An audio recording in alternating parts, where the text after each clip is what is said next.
लड़के की हत्या अपने हाथ से की हुई और मां रोटी बना रही है, रो नहीं रही है, कहीं गुरुदेव को बेरा ना पट जा, ज्ञान ना हो जा और ये भोजन नहीं पाओगे, हम पापी जीवों का उद्धार नहीं होगा। नेकी ने इतना रोटी बनाई, कति नहीं रोई, मन पर सिकन भी नहीं आन दी ताकि महसूस भी ना हो जा। बनाकर रोटी उसको 3 दौड़िया में, यानी ये मिट्टी के बर्तन होते थे पहले, उनको दौड़े बोलते थे। जैसे आजकल ये पत्तल चल पड़ी ना, उसमें लोहे के मिट्टी के दोने होते थे, कसोरे से होते थे, कोली टाइप।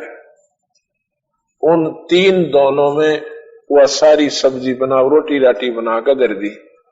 कबीर साहब ने कहा कि इनको 6 जगह कर दो, इसको प्रसाद बना के और सारे इकट्ठे खाएंगे। 3 वो गुरु शिष्य यानी कबीर साहब और कमाल और फरीद, और 3 वो घर के सदस्य। तो समन कहने लगा, महाराज जी आप खाओ, हम तो बाद में खाएंगे। अगर नहीं भैया, आज इकट्ठा ही भोजन खाना है। नहीं माने तो 5 दोनों में परोस दिया। कबीर साहब कहें इनको 6 में कर दो। अब न्यू कहे कि लड़का नहीं है तो बात बिगड़गी। उन्हें चुप करके 6 में कर दिया, और बैठ जाओ तुम भी सामने। वो भी बैठ के, एक दोना खाली रह गया, वहां व्यक्ति नहीं था। कबीर साहब कहते हैं, आओ सेव जी मिलो ये प्रसाद प्रेम, और सिर कटते हैं चोरों के संता के नितक सेम।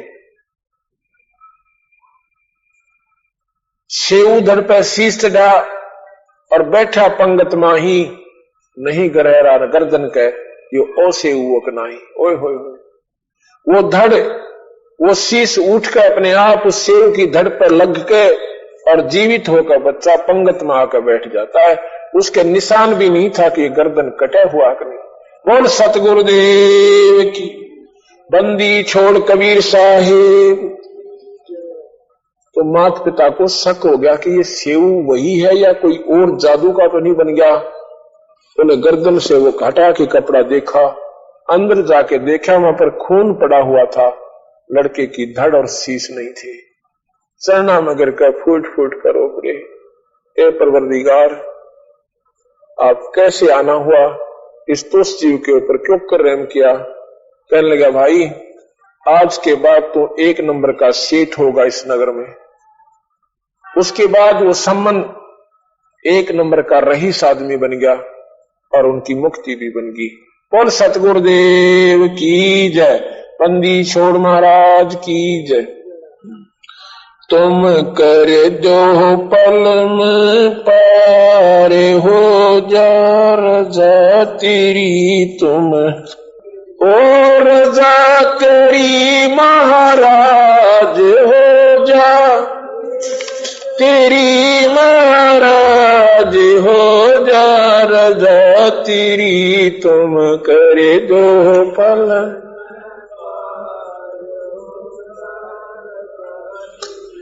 तुम कर दो पल में पार हो जा,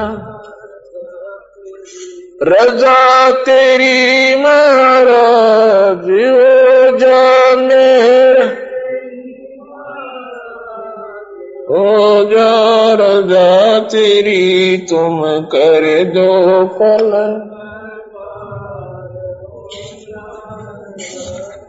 काल कष्ट से जीव दुखी, सुन मन तुमरे तरस आया कुनु। काल कष्ट से जीव दुखी, सुन मन तुमरे तरस आया कुनु।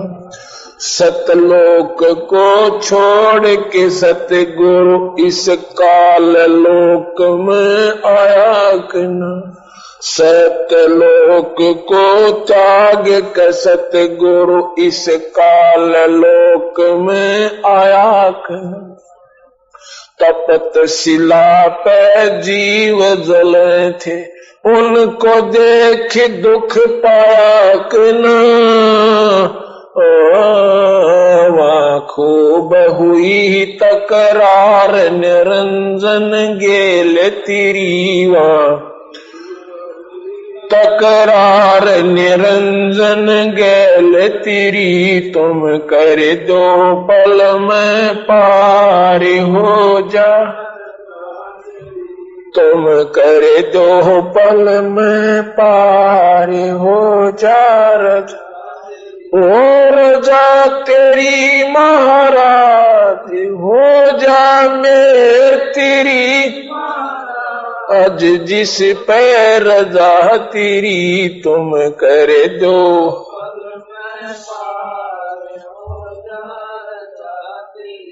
तुम कर दो मैं पार हो। प्रथम आए ब्रह्मा लोक में, ब्रह्मा जी समझाया कि ना, विष्णु जी को शरण में लेके चरणों में लाया कि ना, शिव शंकर को शिष्य बना के ये सोहम नाम सुनाया कि ना, खूब हुई जयकार पहुंचे शिवपुरी थारी, खूब हुई जयकार शिवपुरी, तुम कर दो पल में पार हो जा, तुम कर दो पल में पार हो जा, और जा तेरी महाराज मेरे तेरी महाराज हो जा रजा तेरी, तुम कर दो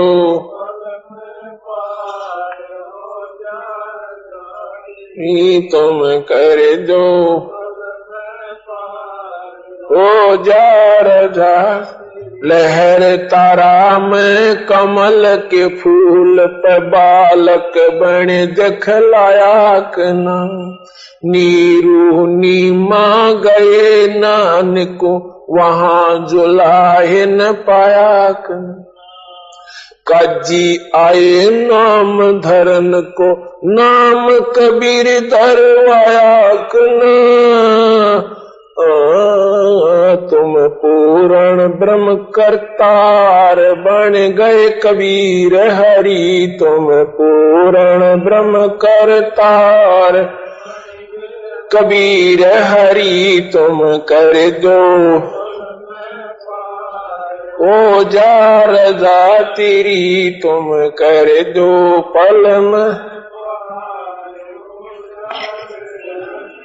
ओ मेरे तेरी महाराज जिस पे रजा तेरी, तुम कर दो पल में।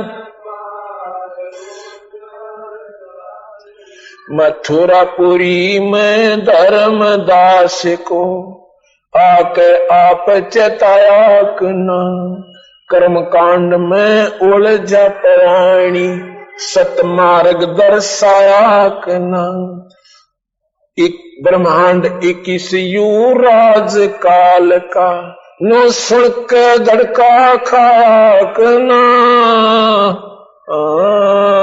तुमने दे दिया सबद सार गीता दूर धरी, तुमने दे दिया सबद सार गीता दूर धरी, तुम कर दो पल में तुम कर दो पल में पार हो जा, ओ मेरे तेरी महाराज जिस पे रजा तेरी महाराज हो जा मेरे तेरी, तुम कर दो ओ जा रजा तेरी, तुम कर दो पल में पार हो जा।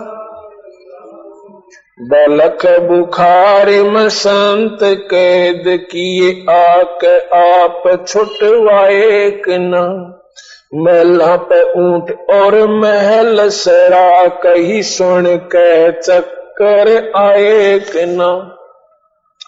बंदी हो कैसेज बिछाई तन तीन कोरड़े खाए कि ना। तुम नर से बन गए नारी ओढ़ा चीर जरी। तुम नर से नार ओढ़ा चीर जरी। तुम कर दो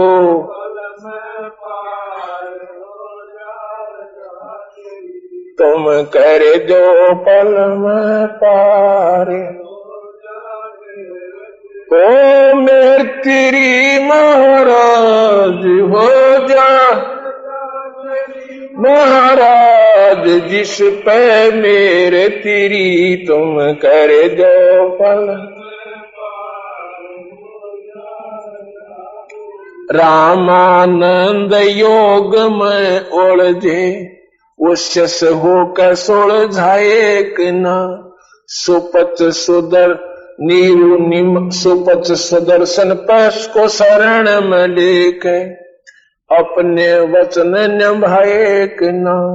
नीरु निमा उसके मात पिता थे वो बेटा बन मुक्ता एक ना। जीवा दत्ता की सूखी डार कर दी हरी भरी। जीवा दत्ता की सूखी कर दी हरी भरी। तुम कर दो हो जा रजा तेरी। तुम कर दो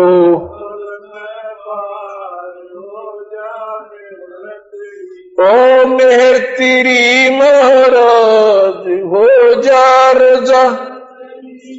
राज जिस पे रजा तेरी। तुम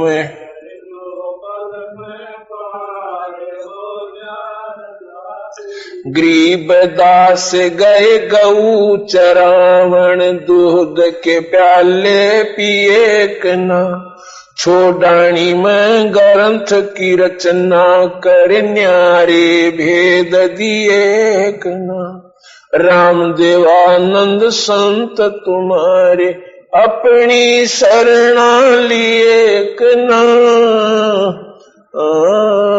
दिया राम पाल उधार देख शब्द जड़ी। दिया राम पाल ओ देख शब्द जड़ी। तुम कर दो पल में पार तेरी। तुम कर दो पल में पार। और जा तेरी महाराज हो जा थारी महाराज जिस पर जा तेरी। तुम कर दो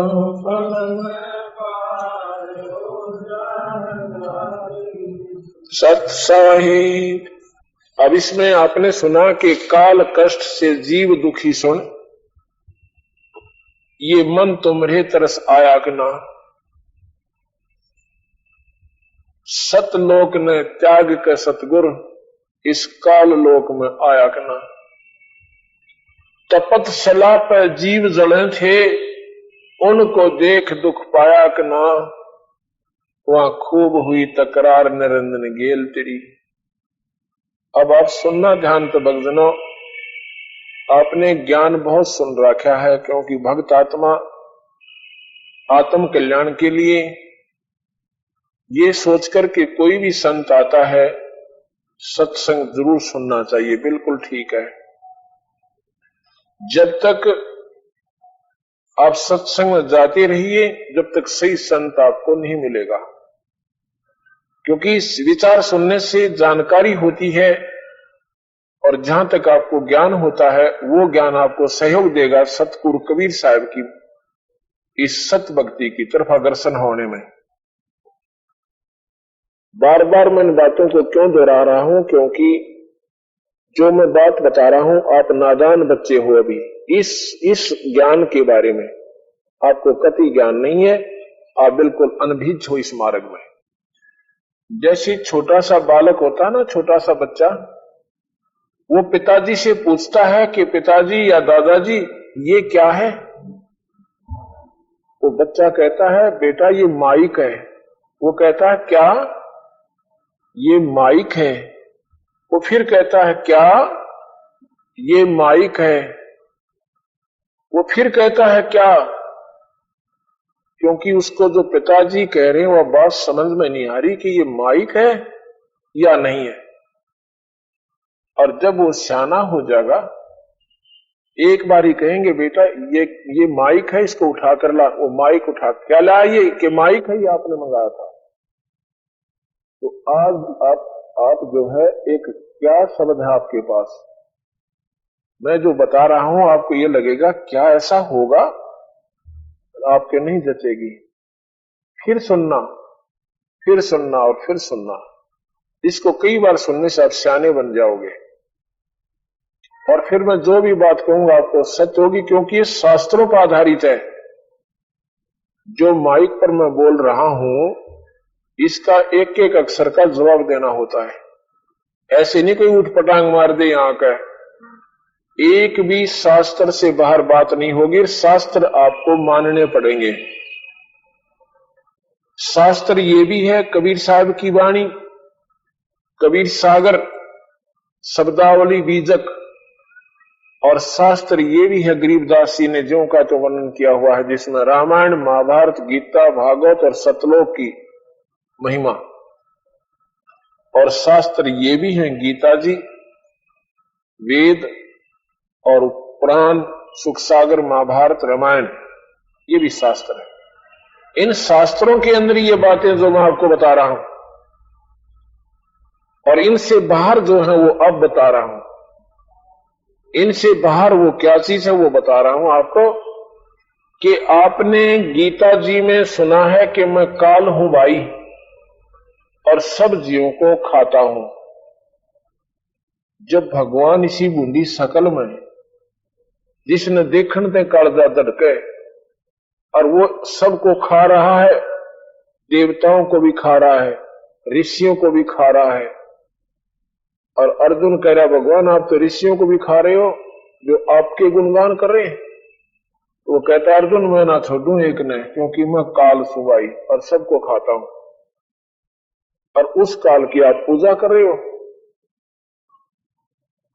काल हमें खा और उसी को पूजन, देवता उसके गुणगान करें और उसको भी बख्श नहीं रहे। वो काल कैसे खाता है?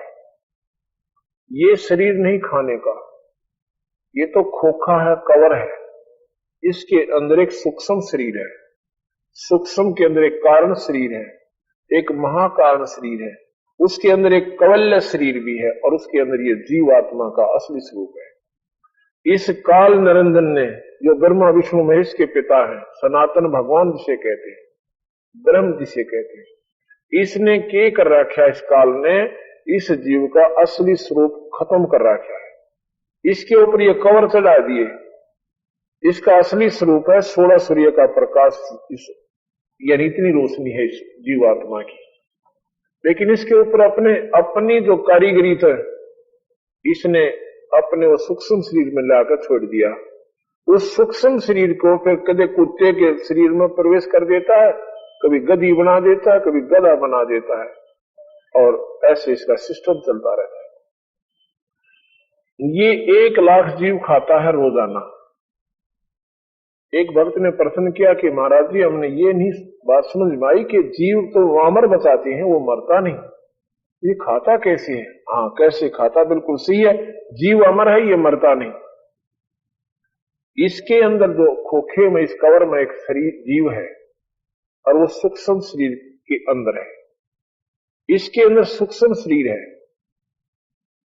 और ये जो इसके माध्यम से आटा, ये नमक, मिठाई खाते हैं, शराब पीते हैं, बीड़ी पीते हैं, मांस खाते हैं, गंदी व्यसन देखते हैं, गंदे फिल्में देखते हैं, तुच्छ विचार करते हैं, इनका एक समावेश बन जाता है।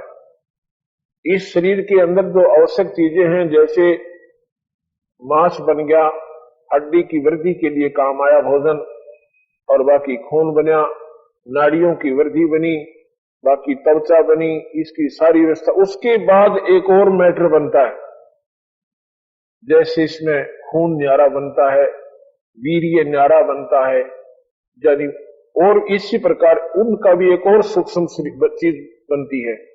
वो सूक्ष्म शरीर के ऊपर जाकर वो वासना जो हम सारे वर्ष जन्म ये खट्टे मीठे पदार्थ खाकर इस शरीर के माध्यम से, तो उसके ऊपर एक लेपन बन जाता है।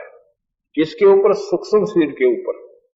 उस सूक्ष्म जब ये शरीर छूट जाता है, 1,00,000 जीव सीधे तपक शिला पर जाते हैं, उस निरंजन के लोक में जाते हैं।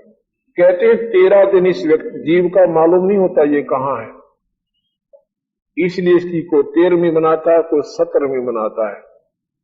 उस 13 दिन के अंदर ये पहले तपक शिला पर भुना जाता है, उसके बाद फिर ये न्यारे न्यारे मंडलों में से गिरता पड़ता आता है। 13वें दिन ये धर्मराज के सामने होता है। 13वें दिन धर्मराज के सामने अपने कर्मों के लेखे जोखे को करा के अपने कर्म आधार पर ये नई जूनी को चारी पकड़ जाता है। उस दिन इसकी 13वीं मनाई जाती है। ये वहां पर तपक शिला पर डाल दिया जाता है। वो पत्थर की टुकड़ी सबसे गर्म रहती है, इतनी टेम्परेचर वहां पर बहुत ज्यादा दिया जाता है ताकि उसके ऊपर लगी हुई वासनाओं को, उस मल को निकाल दिया जाए। ये वहां तड़प तड़प कर बेहोश हो जाता है, इसको याद भी नहीं रहता मैं कौन था और कहां था। जब ये उसमें से ऊपर का वो सारा माल निकल जाता है गंदा, जिसने वो निरंजन भगवान खाता है। 1,00,000 जीवों का जीव मरता नहीं, पर मन से बुरी हालत हो जाती है। फिर ये आकर के अपना लेखा जोखा करा के 84 के ये दंड कर्म दंड ये अलग है, 1,00,000 जीवों का आहार वो काल न्यारा करता है। एक समय की बात है, धर्मदास जी ने पूछा कि हे भगवान, हे कबीर भगवान, हे पूर्ण ब्रह्म, आप क्यों कैसे आना होगा आपका इस गंदे लोक में? कहता है मैं क्या बताऊं भाई, ये सभी आत्माएं मेरी हैं, यहां पर जितनी भी जीव आत्मा ये मेरी हैं, ये सब सतलोक में रहती थी, ये इस काल के चुंगल में आ गई, इसने इनको बहका लिया, अट्रैक्शन कर ली, अपनी तरफ अट्रैक्ट कर लिया। ये नादान आत्मा अपनी मर्जी से इसके साथ आ गई और अब इन्हें इनका सारी दुर्गति कर रखी है। किसी को कुत्ता बनाता है, किसी को सूर बना के बिष्टा खिलाता है, और मनुष्य जन्म में भी कोई जीव सुखी नहीं है, न देवता सुखी है, ब्रह्मा विष्णु महेश भी सुखी नहीं है। तो कहते हैं फिर क्या हुआ मालिक, कि जब ये तपस्या के ऊपर ये जीव जल रहे थे, वहां पर इनको भूना जा रहा था, ये रो रो कर पुकार रहे थे कि हे कोई भगवान है तो हमारी रक्षा करो, हे परमात्मा हम यहां क्यों कष्ट पा रहे हैं। उनके दुखों को सुन तब आई धर्मदास, मैं उस स्थान पर आ गया जहां पर वो जीव जल रहे थे। जब मैं तपस्या के सामने खड़ा हुआ तो उन जीवों की जलन बंद होगी, जो वो जल रहे थे उनको पीड़ा थी, पीड़ा बंद होगी और शांत होकर बैठ गए।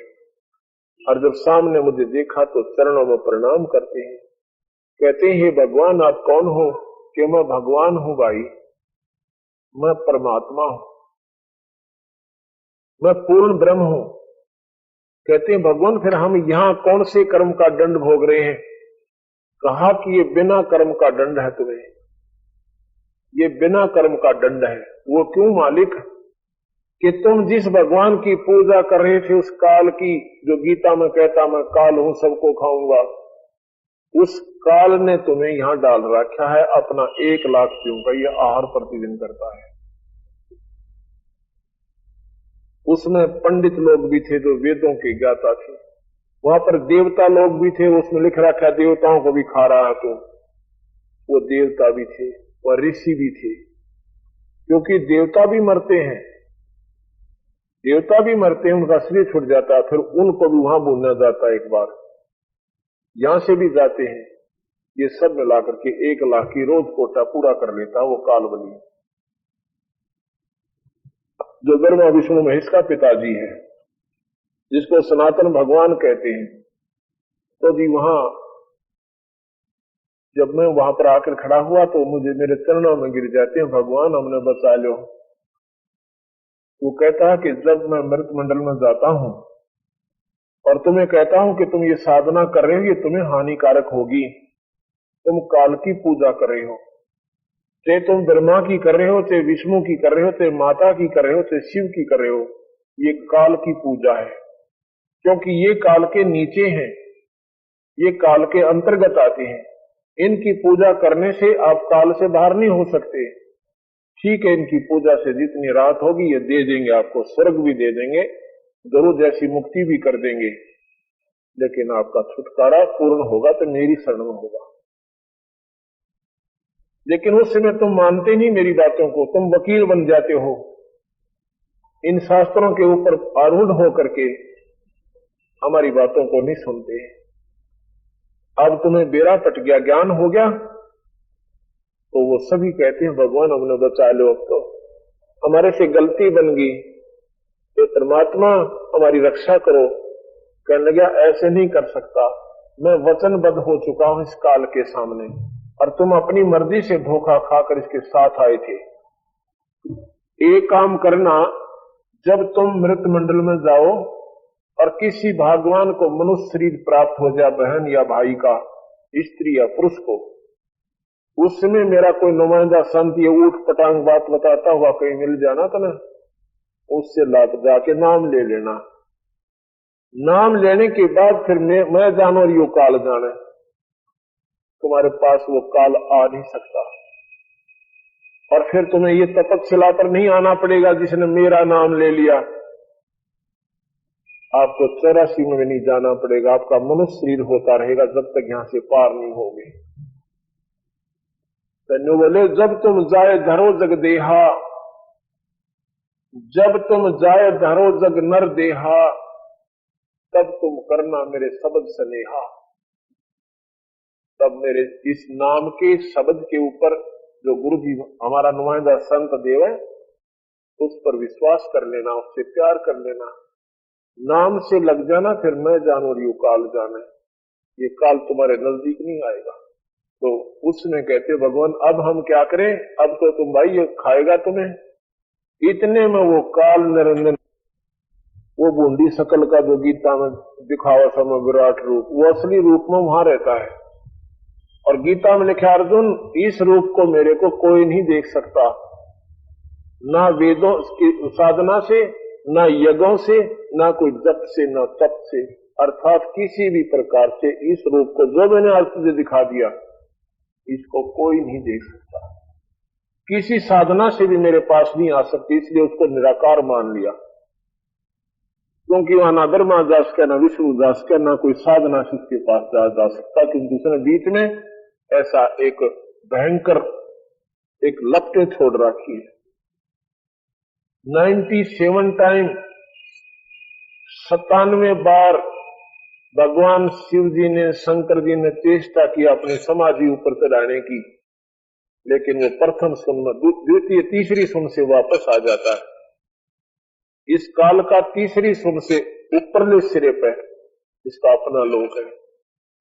97 बार शिव शंकर ध्याया माने योग मेडिटेशन किया इसने 97 टाइम, और भाई इस निरंजन का वो पार नहीं पाया, निरंजन तक भी नहीं पहुंच पाई।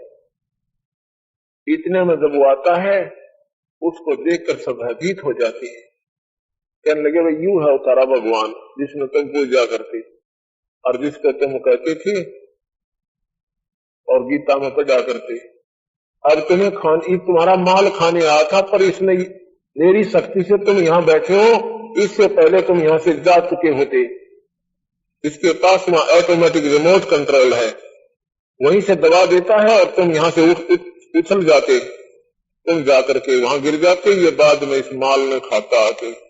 लेकिन ये मैं यहां बैठा हूं, इसकी सिद्धि फेल है, इसने अपनी तरफ से जो रिमोट दबा दिया वहां से, तो उन्हें सोचा तुम जा चुके हो, लेकिन मैं तुम्हें दिखाना चाहता था कि ये तुम्हारा भगवान से निराकार कहते हो।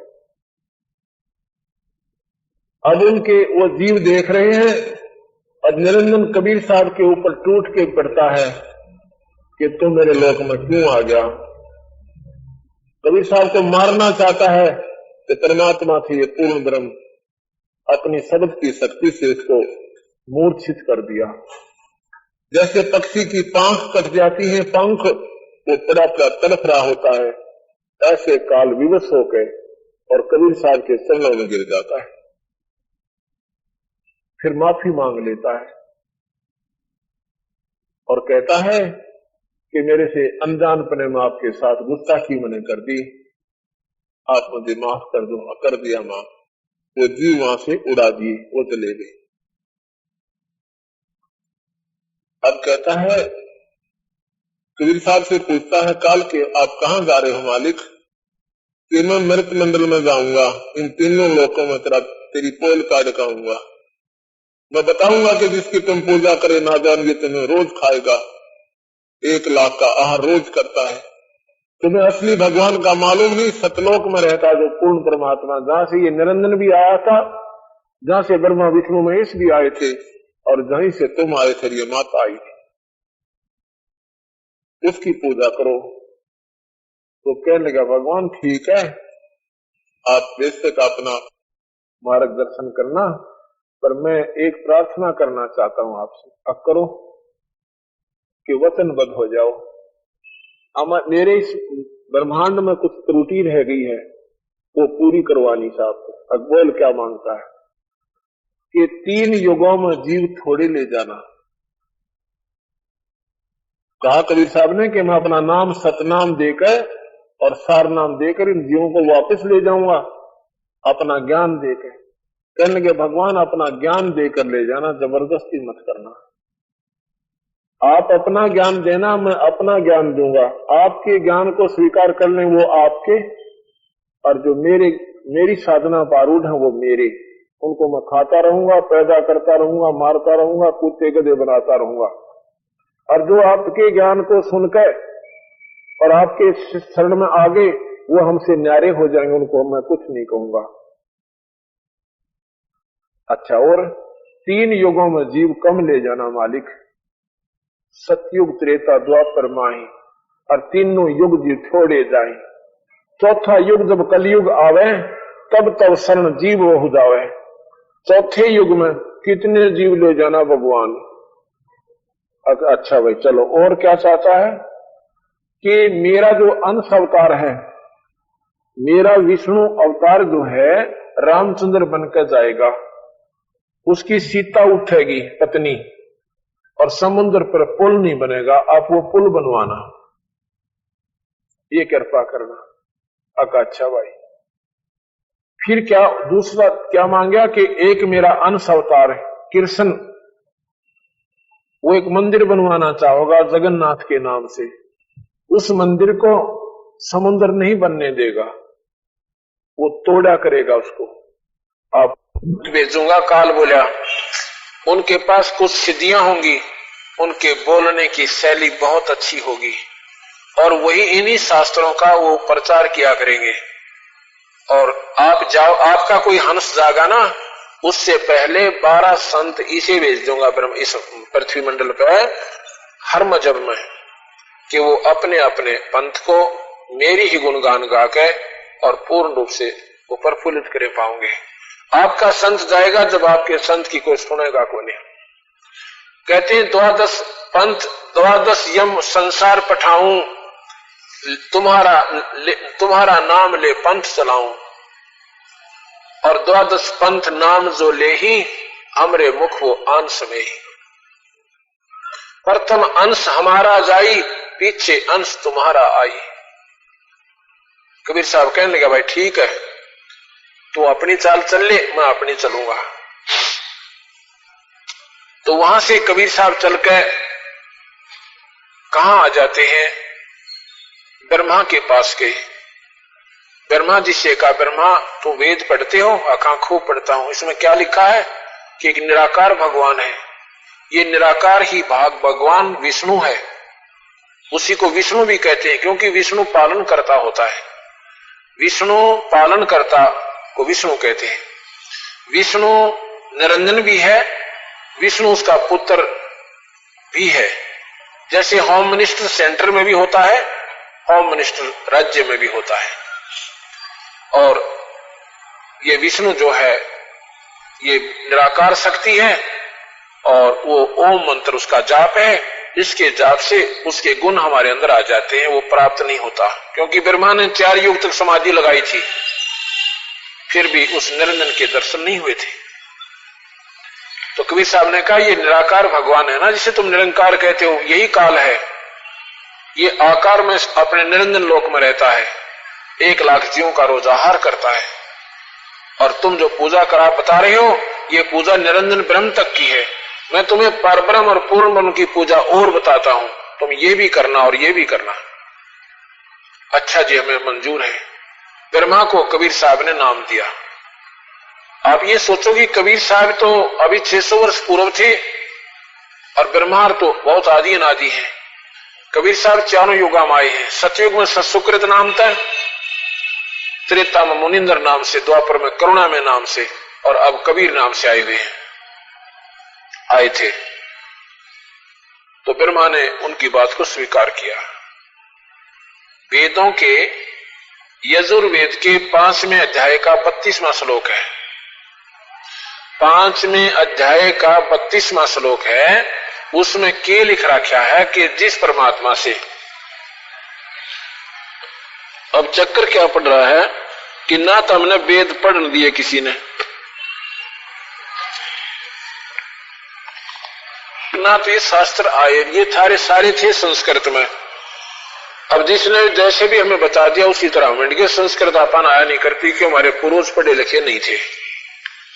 ये चंद लोग पढ़ा करते हुए अपनी गिटमट करके और सच्चाई न छुपा के और अपने हिसाब से सेटिंग कराया करते।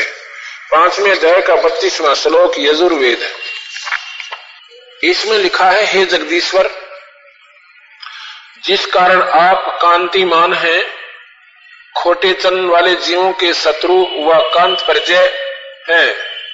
बंधन के शत्रु यानी बंधन काटने वाले, हम उनको बंदी छोड़ कहते हैं।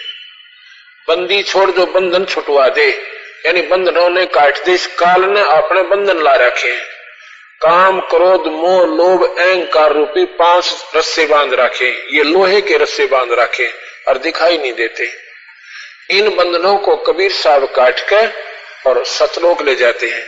ये काम क्रोध मोह लोभ अहंकार भगवान शिव जी तो भी ना कटे। मैंने आज सवेरे बताया था, बेशक आप महसूस करते होंगे कि ये भगवानों की बुराई करते हैं। मैं कतई नहीं बुराई करता, आपको अवश्य लग रही होगी। भगवान शिव जी मोहवश अपनी पत्नी पार्वती के कंकाल ने लिए घूमता रहा 10,000 वर्ष तक। इस मोह में इतनी ताकत है, इतना गजब रस्सा बांध रखा है। और जहां आशा तहां बासा हुई। अगर हमारी यहाँ किसी प्राणी में मोह रह गया तो हम उसी के पास फिर दोबारा, चाहे कुत्ते रूप में आवे चाहे गधे रूप में आवे। जैसे आपने सुना होगा, एक ऋषि तपस्या करा करता, वो वृक्ष के नीचे एक हिरणी किसी शिकारी के डर से भागी जा रही थी, उसके सामने एक बच्चा पैदा करेगी और आप भागी। वो जो ऋषि बैठा था उसके मन में दया आ गई, उसने वो हिरण पाल लिया और उसका उसमें मुंह बन गया। एक दिन वो हिरण का बच्चा 2 दिन आया को नहीं, उसने रोटी भी नहीं खाई, उसमें इतनी ममता बन गई। तीसरे दिन आया तो छाती से लगाए रखा। हफ्ते पाँच उसके प्राणांत हो गए। वो ऋषि मर गया तो उसके बाद उसकी आशा रह गई उस हिरण के बच्चे में। वो फिर हिरणी का पैदा हो गया और उस हिरण के लिए खेलता अंडा, यानी वहां ममता, उस मोह ने वहां उसको वहीं रख दिया और भक्ति फेल कर दी। ऐसे भगवान शिव के अंदर वो मोह वो शोक है और अपनी पत्नी के कंकाल न लिए हुए फिरता रहा। भगवान विष्णु ने सुदर्शन चक्र से जब काटा, जब उसका पीछा छूटा, यानी इतना मोह इसके अंदर, इतना बंधन है। ये बंधन अपने भी नहीं काट पाए, आपके नहीं काल काटने देगा इनके माध्यम से। ये वो भगवान काटेगा जो सतलोक में रहता है, वो सतपुरुष कबीर भगवान है। इसमें लिख रहा क्या है, इसका असली मतलब है वो कबीर नाम का परमात्मा जो सतलोक में रहता है, वो बंधनों का शत्रु है। इसमें इसके अनुसार मैं आपको सुनाता हूं। खोटे चलन वालों जीवों का शत्रु कांत प्रजय व बंधनों के शत्रु तारादि तंतुओं के विस्तार करने वाले। बंधन के शत्रु यानी बंधन काटने वाले, बंदी छोड़। बंदी छोड़ हमारे कौन है? कबीर भगवान सतपुरुष पूर्ण ब्रह्म करने वाले हैं, विस्तार करने वाले हैं। प्रशंसनीय सेवा युक्त स्वयं शुद्ध है, सबको शोधने वाले, अच्छे प्रकार प्रकाशमान है, पदार्थों को अति सूक्ष्म पवित्र और सभा में कल्याण करने वाले हैं। जैसे हर्षित और दूसरे के पदार्थ लेने वालों को मारने वाले हैं, जैसे होम के द्रव्यों को यथा योग व्यवहार में लाने वाले और सुख दुख को सहन करने और कराने वाले हैं, जैसे अंतरिक्ष को प्रकाश करने वाले और सतधाम युक्त हैं। वो बंदी छोड़ बंधनों के शत्रु उस सतधाम में रहते हैं, सतलोक में रहते हैं। ये यजुर्वेद बता रहा है। यजुर्वेद इसमें 5वें अध्याय का 32वां श्लोक अगर किसी ने सरलाच कर रखा हो तो आप पढ़ लेना वहां पर। इसमें लिखा कि वो सतधाम युक्त है, यानी वो सतलोक में रहता है। वो भगवान, वो पूर्ण परमात्मा है, सतधाम युक्त है। वैसे उत्तम गुण के प्रसिद्ध आप सब मनुष्यों के उपासना करने योग्य हैं। आप ही यानी वो सतलोक में रहने वाले पूर्ण परमात्मा, वो सतपुरुष कबीर भगवान, आप ही सभी जीवों के उपासना करने योग्य हैं, ऐसा हम मानते हैं। यही वेद बताता है। और गीता जी में लिखा उस परमात्मा की शरण में जा अर्जुन। वो परमात्मा कितना आ गया भाई, जब भगवान पहला कह रहा है मेरी पूजा कर लो। उस परमात्मा की शरण में जा अर्जुन, तेरा फिर जन्म मरण नहीं होगा। और उससे यह सारी सृष्टि का विस्तार हुआ है। वही सभी जीवों का पालन करता, वो सभी जीवों का पैदा करने वाला और वो सभी का रक्षक है। वहां जाने के बाद तेरी फिर जन्म मरण नहीं होगा। तो वो परमात्मा कबीर भगवान है, सतपुरुष है। उसके बाद ये विष्णु जी के पास आए, विष्णु जी को भी समझाया। विष्णु सतोगुणी बहुत है, ध्यान से बात सुना और कबीर साहब से नाम ले लिया। ये आपने सारी उठ पटांग बातें लगेंगी मेरी कि अच्छा महात्मा यू नौका कबीर साहब से शिव जी ने भी नाम ले लिया और विष्णु जी ने भी उपदेश ले लिया और ब्रह्मा जी ने भी बातों को मान लिया। हाँ, नो की नो है, सच्चाई है ये। तो फिर शिव जी के पास आए। शिव जी भक्ति में बहुत उत्तम स्थान रखते हैं और बहुत दयालु देवता है। भगवान शिव ने भगवान कबीर साहब की बहुत पूजा की, बहुत सेवा की, आदर सत्कार बहुत सबसे ज्यादा किया। और फिर उनको भी यही बात बताई कि महादेव तुम काल के अधीन हो, ये काल तुम्हें नाच नचा रहा है, तुम हमारी शरण में आओ, हम तुम्हें यहां से निकाल देंगे। उन्होंने भी नाम ले लिया। हम 3 स्टेज में नाम देते हैं। प्रथम स्टेज में देते हैं ब्रह्मा विष्णु महेश की उपासना, जो आपने करनी चाहिए थी, कर नहीं रहे, जो गीता के अनुसार है, जो शास्त्रों के अनुसार है, जो पार्वती ने मंत्र जाप किए थे। 5 नाम पार्वती को दिए थे भगवान शिव ने। वो 5 नाम हम आपको देंगे पहले, क्योंकि आप चौथी मुक्ति योग उससे बनोगे, आपकी बीए हो जाएगी। उसके बाद हम नाम देंगे आपको पारब्रह्म का, ये ब्रह्म तक की उपासना होगी आपकी। फिर हम पारब्रह्म का मंत्र देंगे और फिर उस पारब्रह्म की, जैसे आपने बीए करी फिर एमए बन गई आपकी। और फिर हम आपको तीसरा जो नाम देंगे सतना या सार नाम देंगे, उससे आपकी नौकरी लग जाएगी, अर्थात आपका काम बढ़ जाएगा, आपका छुटकारा होगा। कबीर साहब प्रथम स्टेज का मंत्र तीनों को देकर आ जाते हैं, दोबारा जाते हैं दूसरी स्टेज का नाम देने के लिए, तीनों मुकर जाते हैं, क्योंकि वो काल अंदर से सूक्ष्म रूप में प्रवेश करके उनकी बुद्धि को बदल देता है। तो भगवान ने सोचा कि भी ये मानेंगे नहीं। फिर भी उनको कहा कि बच्चों ये जाप आप करते रहिए, ये मंत्र जाप करते रहिए, इनसे तुम्हारी भक्ति शक्ति बनी रहेगी और जो है ना तुम्हारे काम सुचारू बने रहेंगे। उसके बाद भगवान कबीर साहब जो है नीचे आते हैं इस पृथ्वी लोक पे, अपनी सब शक्ति से ऊपर से एक आकाश से प्रकाश का गोला आया, लहर तारा तालाब है बनारस के अंदर, उसमें बहुत पानी फैला हुआ था कमल के फूल खिले हुए थे, कमल के फूल के ऊपर आकर एक बच्चे का रूप धारण कर लिया। ये कथा कल सुबह सुनाऊंगा। बोल सतगुरुदेव की जय। सत साहिब। जैसा कि कल के सत्संग में भक्तात्मा सुन रही थी कि कबीर साहब ने ब्रह्मा विष्णु महेश तीनों को उपदेश दिया।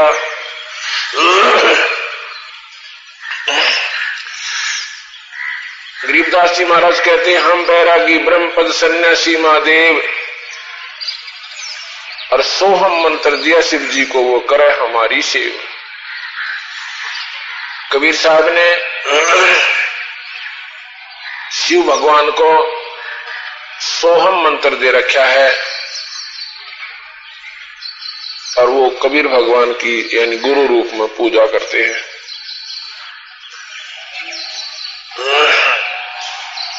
जब कबीर साहब ने देखा कि ये ब्रह्मा विष्णु महेश तो काल ने फिर दोबारा अपने प्रभुता में ले लिए, क्योंकि जैसे आप सत्संग सुनकर जाते हैं, प्रथम बार कोई भक्त आत्मा आती है, उसमें अवश्य कबीर साहब के बारे में एक विशेष कसक उत्पन्न होती है और ये ज्ञान काफी सत्य नजर आता है। घर जाते ही वो विचार बदलने शुरू हो जाते हैं, क्योंकि वहां पर वो काल निरंजन के प्रभाव उस मूल ज्ञान को समाप्त करके अपना स्थान बनाए रखता है। ऐसे ही उनके साथ हुआ। जब सतगुरु ने यथार्थता बताई, उस समय सतगुरु वहां पर थे, काल नहीं था, तो जो बताई बातें कबीर भगवान ने वो सारी की सारी ब्रह्मा विष्णु में इसको तीनों को अच्छी लगी और सत्य नजर आई। लेकिन साहब के आने के बाद वो काल वहां पर गुप्त रूप में पहुंच जाता है, मन में स्व उथल पुथल करता है और कहता है कि ये कुछ नहीं है, तो हमारे पास ये शक्ति है, तुम्हारे पास ये शक्ति है, अपना काम संभालो, वो कर लो, ठाठम ठाठ। तो वो फिर विचलित हो गए। उसके बाद कबीर साहब ने यहां अमृत मंडल में आने का विचार किया। जब वो कलयुग में आए, उस समय एक बनारस के अंदर, बनारस कहो, काशी कहो, वाराणसी कहो, इसके 3 नाम हैं भिन्न भिन्न। बनारस, वाराणसी और काशी, ये 3 नाम एक ही शहर के हैं।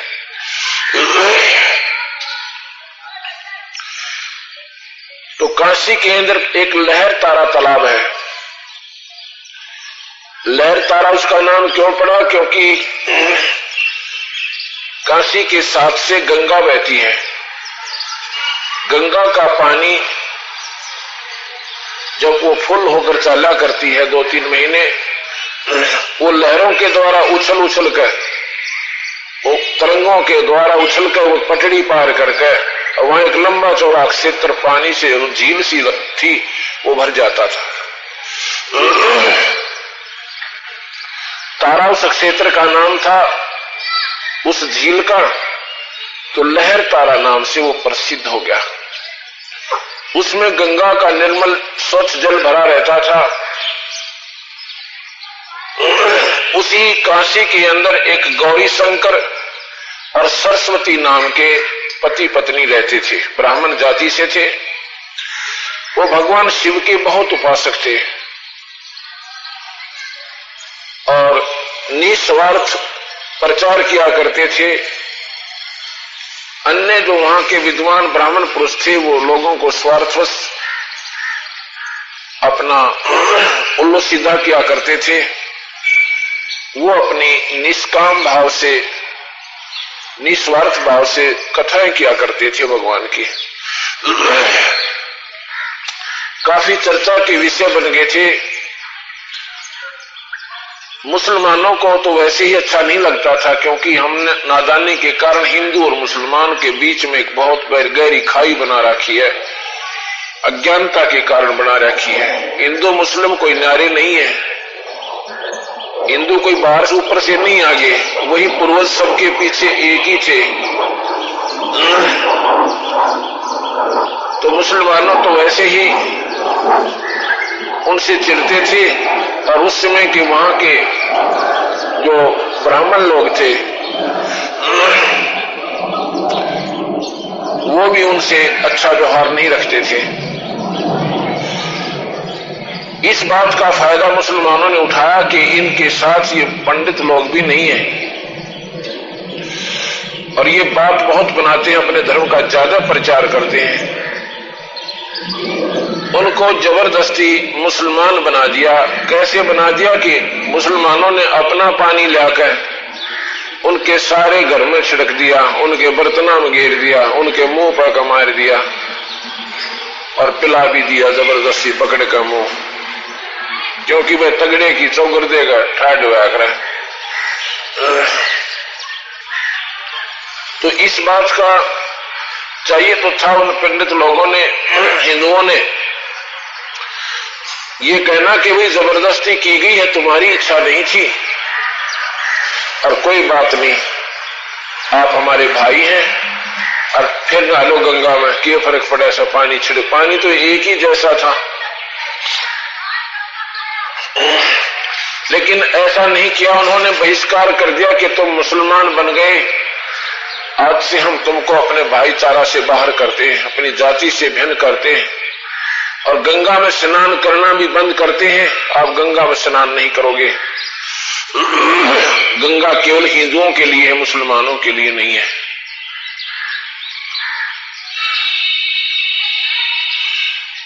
अब उन्होंने क्या सोचा कि अच्छी बात फंसी है, तो हम सुबह सुबह स्नान करने जाते थे, अच्छा घूम आते थे, भगवान का चिंतन बैठकर किया करते थे। ये तो बात बड़ी बिगड़ी, अपनी किस्मत को कोस रहे हैं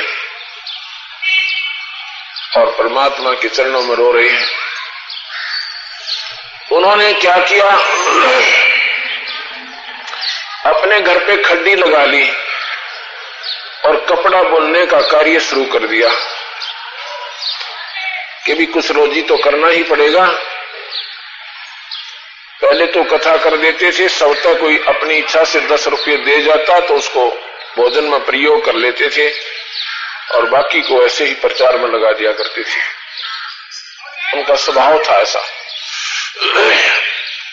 जब उन्होंने देखा कि और साधन रहा नहीं तो उन्होंने अपना कपड़ा बुनने का काम शुरू कर दिया।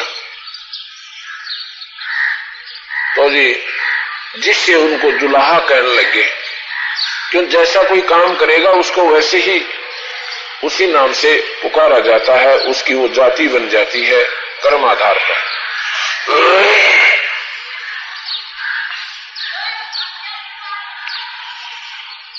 उन्होंने सुबह सुबह स्नान करना और भगवान का चिंतन करना नहीं छोड़ा था।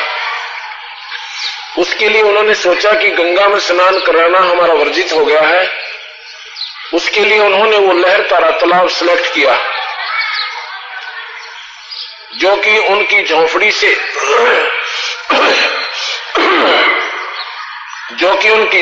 से लगभग 4 किलोमीटर की दूरी पर पड़ता था।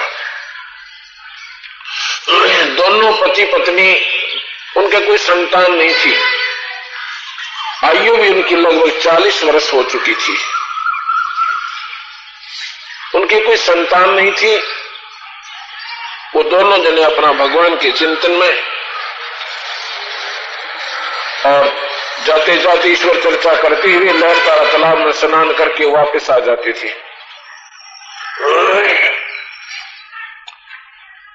एक दिन की बात है, जेठ उतरते की पूर्णिमा, ज्येष्ठ मास जब समाप्त होता है, जो पूर्णिमा आती है, पूर्णिमा माने पूर्ण महीना होता है, उस दिन जेठ पूर्ण हो रहा था।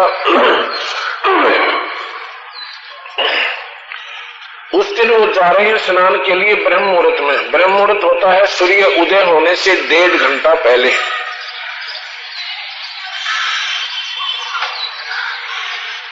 तो जब वो चले हैं और थोड़ा जल्दी चले तो वहां जाकर वह पहुंचते हैं, रास्ते में बातें कर रही है, उनका नाम नीरू और नीमा रख दिया। उनका मूल नाम गौरी शंकर और सरस्वती था, फिर उनका नाम नीरू और नीमा रख दिया।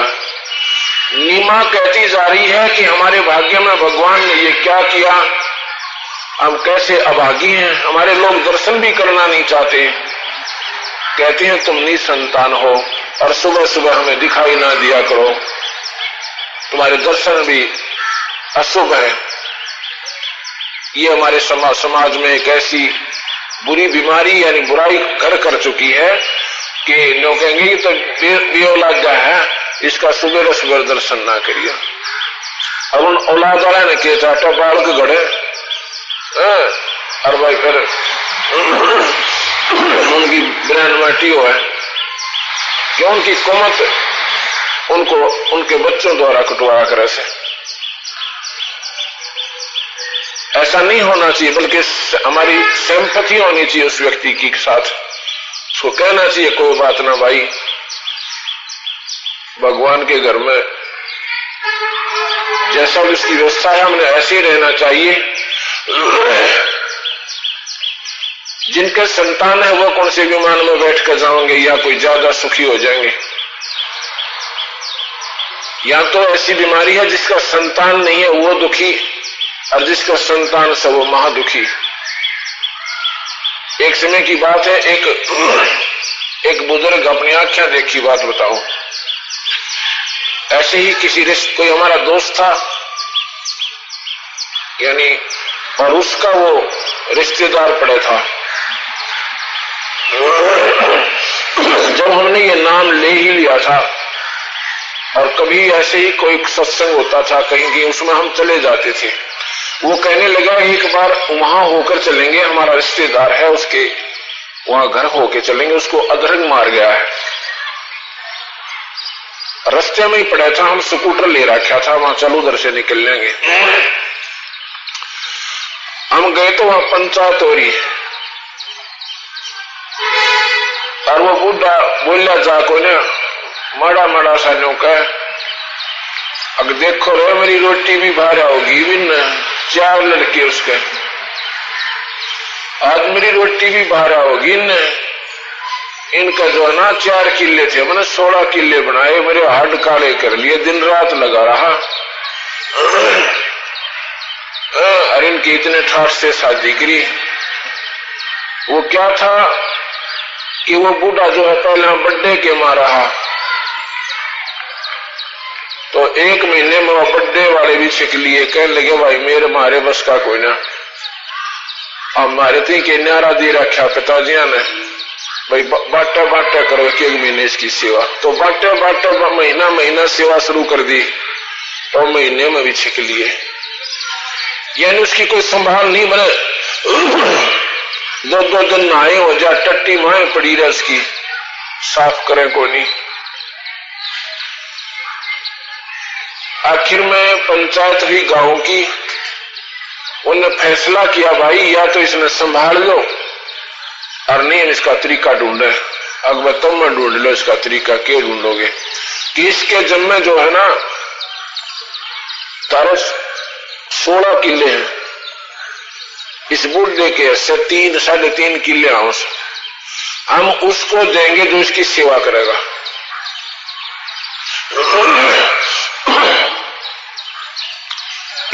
इस बात के ऊपर जो तीसरे नंबर का बेटा था वो राजी हो गया, ठीक है हम कर देंगे सेवा। उन 3.5 किले के लालच में पिताजी की सेवा स्वीकार की गई। 6 महीने में उनने भी हाथ जोड़ दिए कि इन किलिया ने भी किसी ने दे दो और मारे उसका कोई ना। उस समय उनके रिश्तेदार भी आए हुए थे और वो भी बुला रखा था साथ में, जो मेरे साथ जिसने जाना था।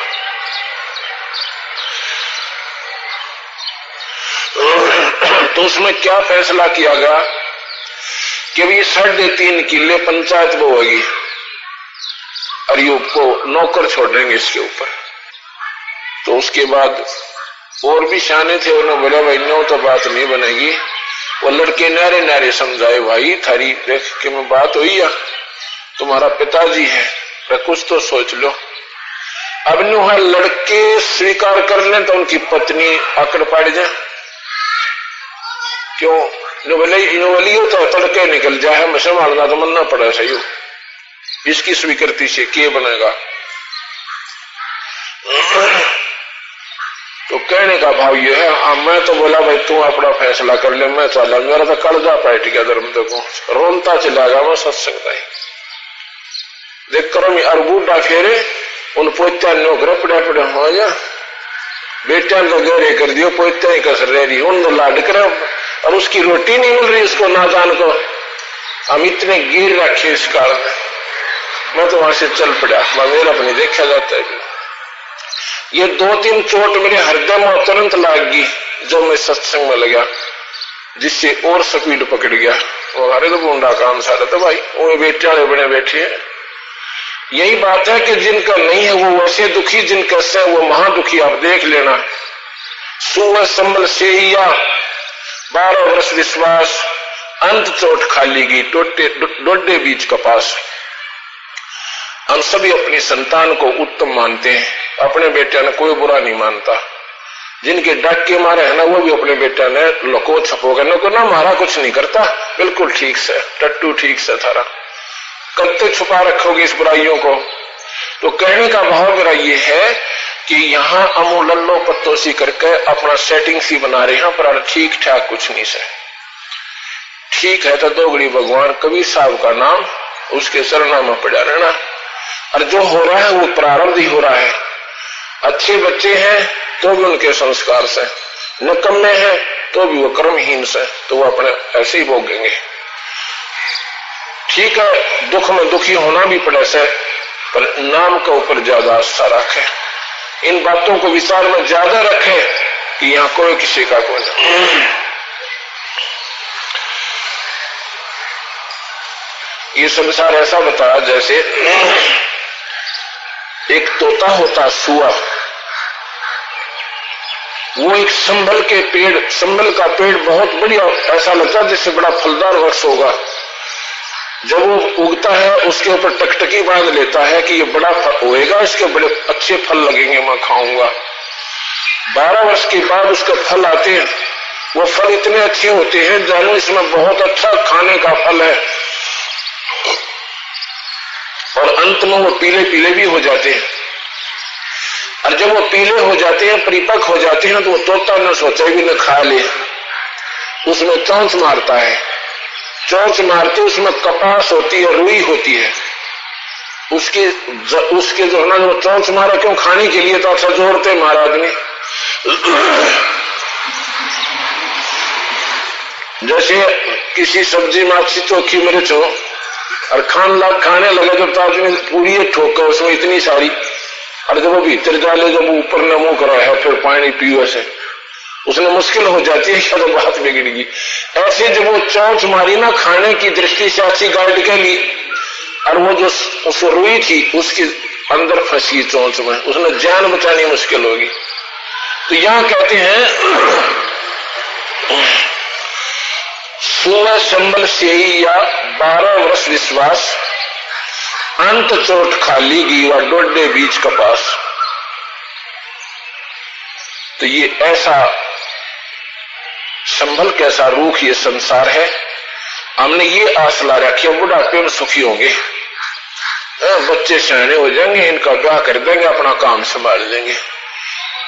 बच्चे सयाने होंगे इतने बूढ़ा मर लेगा, क्यों? उसके वह सेटिंग हो ना, कदे बालक काम ठीक ना करें, कदे नो नुकसान कर दे, उड़े कुरड़े जा बैठा बैठा, और मन मन गिल गिल जाले, वो नो कह जाएंगे आप घर रहो पर बेटा को नहीं जा।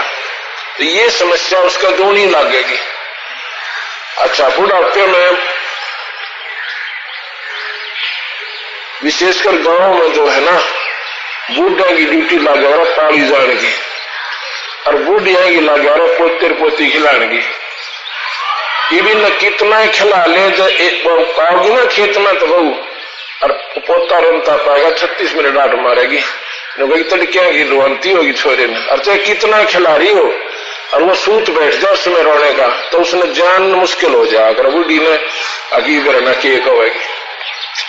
तो ये हमारे ऊपर ऐसी बाउंडेशन है जो हमें करनी भी पड़ रही है, इनके बिना हम जा भी नहीं सकते, क्योंकि ये हमारे बंधन बन गए, हम अपने संस्कार में उलझ गए। इसका तरीका है। कहते हैं अनसाइया में बहुत पसारा रे, एक मंत्र का सारा रे। इस वक्त एक नाम का ही हिसाब है। कबीरा ये तन जावेगा, सके तो ठाहर ला, कै सेवा कर साधु की, कै गोविंद के गुण गा। जब नाम आप ले रखा होगा ना, बच्चों को, अपने पोतों को, अपने देवताओं को आप भगवान की कथा सुनाया करोगे, उनको जब रोएंगे ना, कथा से बुलवाया करोगे, उनको प्रसन्न किया करोगे। और जब वो सो जाया करेगा, अपना नाम जपया